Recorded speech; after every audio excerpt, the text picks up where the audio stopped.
le père de la nation, comme s'il a un côté maternel.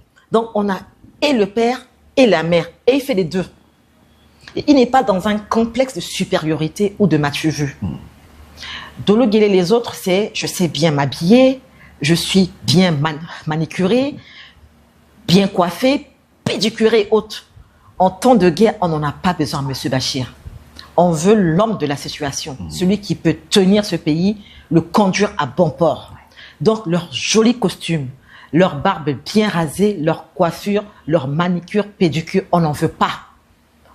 Si on dit que le président Touadéra ne sait pas faire comme les autres parce qu'il n'est pas du genre extravagant, ça ne nous dérange pas. Il s'habille comme il veut, il est comme il veut et on l'aime comme ça. Il s'habille très bien. C'est un monsieur qui pèse. Quand je parle sur Afrique, me dit que je donne son nom au conseil. Je pèse par rapport à quoi? Par rapport au président Touadéra. Exactement. C'est parce que c'est l'homme de la situation. C'est un homme qui peut gérer les situations difficiles. Dolo Guélé a été face à plusieurs situations difficiles. Vous pouvez vérifier, il s'est évanoui.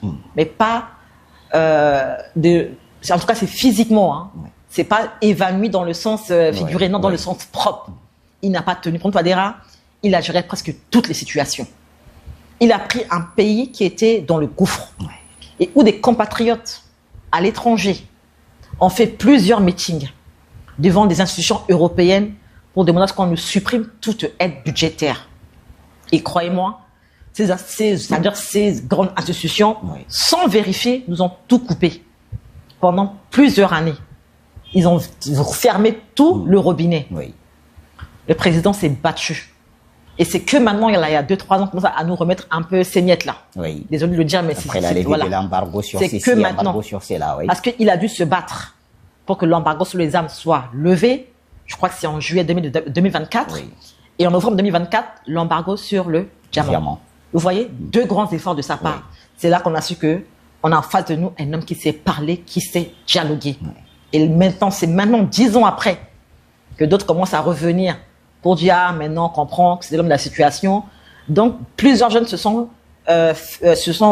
avoir, ont été faire des meetings en Belgique, donc devant telle institution, pour nous faire couper l'aide budgétaire. Mais qui maintenant regrettent parce que plusieurs sont revenus. Ceux qui injuraient le président ont fait leur mea culpa. Pardon.